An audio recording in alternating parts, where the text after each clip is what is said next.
Yesaya pasal 34. Marilah mendekat, hai bangsa-bangsa, dengarlah. Dan perhatikanlah, hai suku-suku bangsa. Baiklah bumi serta segala isinya mendengar. Dunia dan segala yang terpancar daripadanya. Sebab Tuhan murka atas segala bangsa. Dan hatinya panas atas segenap tentara mereka. Ia telah menghususkan mereka untuk ditumpas. Dan menyerahkan mereka untuk dibantai.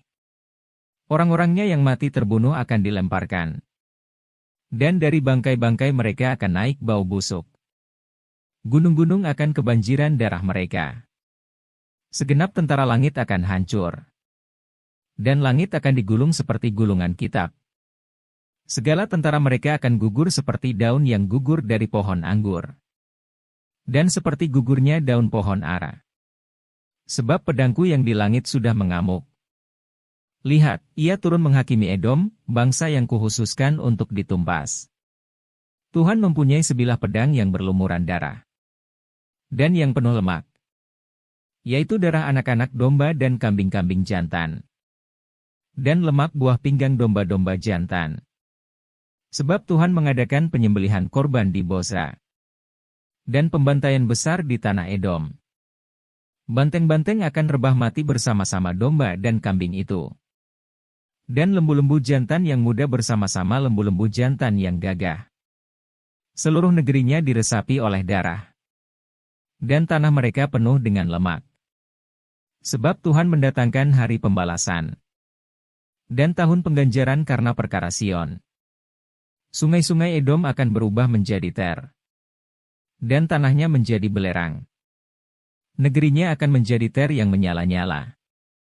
Siang dan malam negeri itu tidak akan padam-padam. Asapnya naik untuk selama-lamanya. Negeri itu akan menjadi reruntuhan turun-temurun. Tidak ada orang yang melintasinya untuk seterusnya. Burung undan dan landak akan mendudukinya. Burung hantu dan burung gagak akan tinggal di dalamnya. Tuhan menjadikannya campur baur dan kosong tepat menurut rencananya. Jin-jin akan diam di dalamnya. Dan para pemukanya akan tidak ada lagi. Tidak ada lagi di sana yang dimaklumkan sebagai raja. Dan semua pemimpinnya sudah lenyap. Duri-duri akan tumbuh di puri-purinya. Rumput dan putri malu di tempat-tempatnya yang berkubu. Sehingga menjadi tempat kediaman serigala. Dan lapangan bagi burung unta. Di sana berpapasan binatang gurun dengan anjing hutan. Dan jin bertemu dengan temannya. Hantu malam saja ada di sana. Dan mendapat tempat perhentian. Di sana ular pohon bersarang dan bertelur. Mengeram sampai telurnya menetas. Burung-burung dendang saja berkumpul di sana. Masing-masing dengan pasangannya. Carilah di dalam kitab Tuhan dan bacalah. Satu pun dari semua makhluk itu tidak ada yang ketinggalan. Dan yang satu tidak kehilangan yang lain. Sebab begitulah perintah yang keluar dari mulut Tuhan. Dan roh Tuhan sendiri telah mengumpulkan mereka. Ia sendiri telah membuang undi. Dan membagi-bagi negeri itu di antara mereka dengan tali pengukur. Mereka akan mendudukinya sampai selama-lamanya. Dan akan tinggal di situ turun-temurun.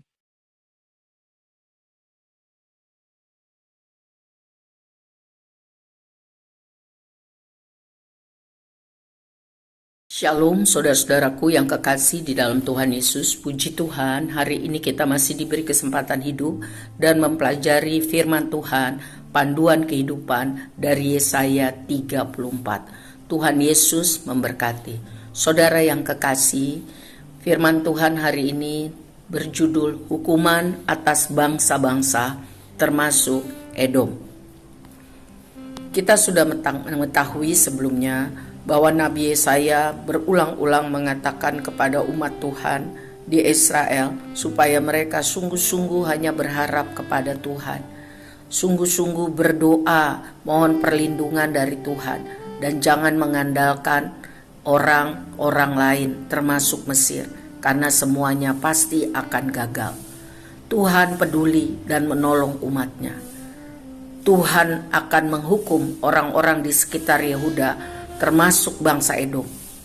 karena mereka tidak menghormati Tuhan dan sungguh-sungguh membenci kepada umat Tuhan, Israel, biji mata kesayangan Tuhan. Gambaran mengenai penghukuman atas Edom dan bangsa-bangsa yang membenci Tuhan dan umat Tuhan sangat mengerikan.